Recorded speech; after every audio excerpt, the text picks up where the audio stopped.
Hey friends, welcome back and hello to you new people too. I'm Courtney and I've got Phaedra, or I've got Nix in the room with me, and Phaedra may be in or out. They are my two standard poodles in case you don't know. They're super cute and awesome, so if you follow me on Instagram, you'll see them bouncing around in my Instagram stories. Before I jump into this video, I want to ask you to click on that little subscribe button down below so you never miss talking about makeup with me or seeing my adorable poodles. Today I'm excited to be doing the LE tag. This tag was created by my friend Angelica. I love her channel. I will put her link in the description box below so you can go check her out. This is such a fun tag, so I'm really looking forward to sharing it with you. So I'm going to go ahead and read the first question.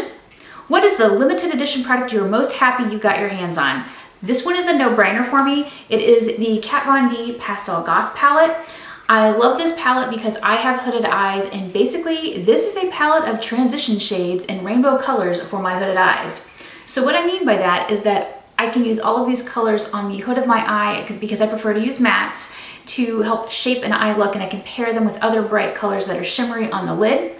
And because it has a white in here, you can lighten these up to the exact color that you need for a transition, or you can use a gray to deepen them. So it's a really awesome, versatile palette. I love this palette so much. I know a lot of people missed out on this palette, and what I always recommend to them whenever they say they missed out on it is to look at the Sigma Creme de Couture palette, or Darling Girl has a bunch of individual matte shades that are loose that you can pick up that are similar to this as well.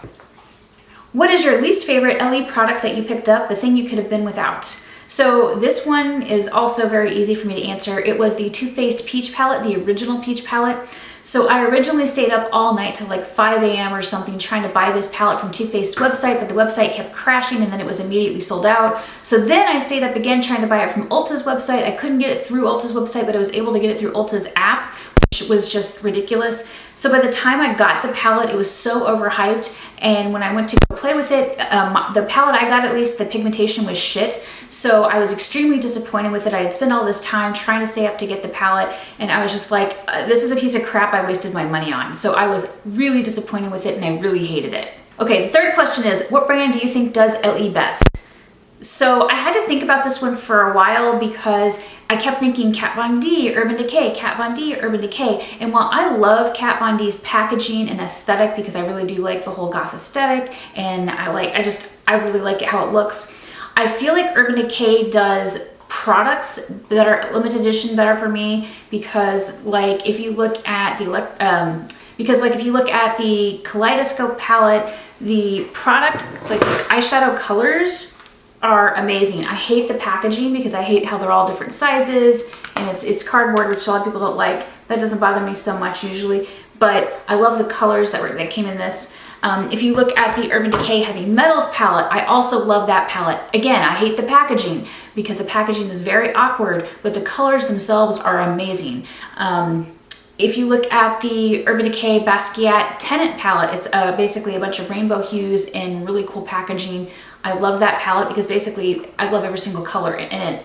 And if you look at palettes like the Urban Decay Gold Griot palette, which was another Basquiat collaboration palette, but it's a neutrals palette, Urban Decay made me fall in love with the neutrals palette because the like gray and blue really worked well for me, and then the lighter colors worked too. Oh, and there's also the Kristen Leanne Daydream palette. I use the first two shades in that palette all the time. So for Urban Decay to make me fall in love with neutral palettes, and even palettes that have bad packaging, yeah, I gotta pick Urban Decay.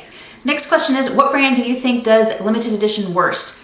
For this one, I would have to say Too Faced, and that's because I've been really disappointed with a lot of like the holiday palettes that felt like they were regurgitations. So like if you had one of the holiday palettes from 2013, you probably would have the same shades from 2015 that you saw in 2017. So I felt like they were basically reusing a lot of the same colors over and over again, and just it wasn't anything exciting. And a lot of times the quality really wasn't there, so I didn't feel comfortable saying, hey, you should pick up this product, because I thought the product was crap. So I felt like basically Too Faced was the one who I found most disappointing in that regard. Though I do have to say that I bought their festival palette and love that. I think that's great. The next question is, name something you wish wasn't limited edition. Pastel Goth. Listen to me. I totally think that this palette should have been permanent because Kat Von D's lineup right now is basically boring if you ask me. The Shade and Light palette is good. It's all mattes, but it's all matte neutrals. And then there's a Shade and Light Glimmer, which nobody asked for, and it's all like shimmery neutrals. It's kind of boring. So Kat Von D's lineup could use some color. It looks like Kat Von D is discontinuing all the metal mattes, which I really like because there are like, I don't know, 3 left on Sephora's website for sale, so I don't know what's going on with that, but she needs some color in her lineup. I mean, she's supposed to be like edgy. She's supposed to be edgy and gothic, but there's not very much color. So this would be a perfect permanent palette in her lineup. There's also the Kat Von D Metal Matte, which I love that palette. I think that that would have been another great palette to make permanent because you have all of the awesome metallic shades and you have the matte shades. And the Metal Crush formula is a great formula because it's super shiny, it's very reflective, perfect to put on the lid, and it works great with the mattes. Like, that palette was great. I don't know why she chose not to make that permanent. Next, what is the limited edition product that got away? Okay, so this is kind of I guess a fun story, maybe not.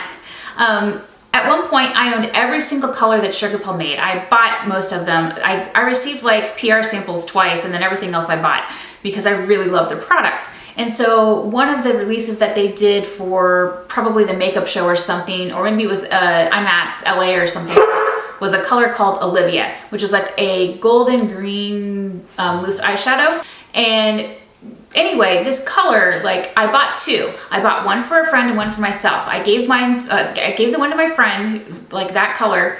And then when I went back to find mine, I don't know what I did with it. I lost it. And then by the time I realized I didn't have it and couldn't find it, I went to go buy it and it was already sold out. So I was like, damn it, I missed out on this color. I really wanted it. And I mean, at this point in time, I'm pretty sure I could find any sort of golden olive green color that I want. But it was just like the principle that I had it and missed out on it, don't know what I did with it. So irritated in myself. Okay, so the next question is, what thing was limited edition that was made permanent later on that made the most sense versus the least sense to you? And that would have to be, the one that made the least sense to me was the Too Faced Peach palette.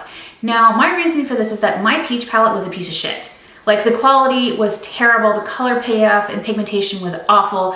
I couldn't understand why this palette was so loved. All the hype around it was just ridiculous. So when I heard they made it permanent, I was like, what the fuck? This is a piece of crap. Why would you do this? I'm trying to think of anything else that was limited edition that was made permanent later on that I like. Yeah, I'm not sure what item that was limited edition that was made permanent I think was a good idea. So the next question is, what thing that is permanent do you think would have been better off limited edition? I'm really not sure because I'm so sick of limited edition. I hate the whole FOMO, fear of missing out thing, that type of marketing. It just pisses me off. I would rather companies come out with fewer releases of high quality products that are permanent than to keep releasing a bunch of shit and see what sticks. So I'm kind of over it. I'm really tired of all of the limited edition stuff that keeps coming out and never sticking around. All right, the next question is, what is the best collaboration limited edition thing released so far according to you?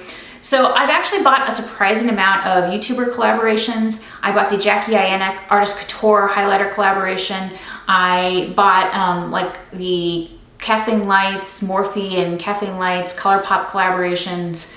I was sent the Ofra Nikki Tutorials collaboration. I was sent the Itsy Coffee Break with Dani collaboration, and I bought the ColourPop Coffee Break with Dani collaboration. And for me personally, I would have to say one of the 2 Coffee Break with Dani collaborations are the best because both of them were duochromes. I'm gonna insert swatches of the Itsy Coffee Break with Dani collaboration up here. And then I'm also going to insert swatches of the ColourPop Coffee Break with Dani collaboration up here too. But basically, I loved both of these collaborations. They were both eyeshadows, 4 eyeshadows each, and the fact that they were just duochrome colors that were a lot of fun and great for layering, that's why I like them, because you could put them on top of almost anything and make them look great. I guess I feel like, at least as far as the ColourPop collaboration went with Coffee Break with Dani, it was highly underrated. A lot of people didn't talk about it, and I thought it was great. And I'm not even a neutrals person, and most of the colors were kind of neutral, but they just worked really well. They were very flattering shades. They went well with bright colors. So the last question is, what limited edition collaboration would you like to see? And I personally would love to see a collaboration with Kat Von D or Urban Decay of a bunch of duochrome colors and bloggers. I would love to be a part of this collaboration. I would love to help come up with some duochrome colors. That's what I would love to see. I would love to see like the perfect duochrome palette. So anyway, that is the limited edition makeup tag. I'm really glad that Angelica created this tag. It was so much fun to do. I hope you enjoyed hearing my answers. Please be sure to let me know your thoughts in the comments below. If you liked this video and want to see more like it, please give it a thumbs up and share. I love it when you share my videos. It makes my day and it really helps me out here on YouTube. So thank you very much. Thanks so much for watching, and I'll see you in my next video. Bye.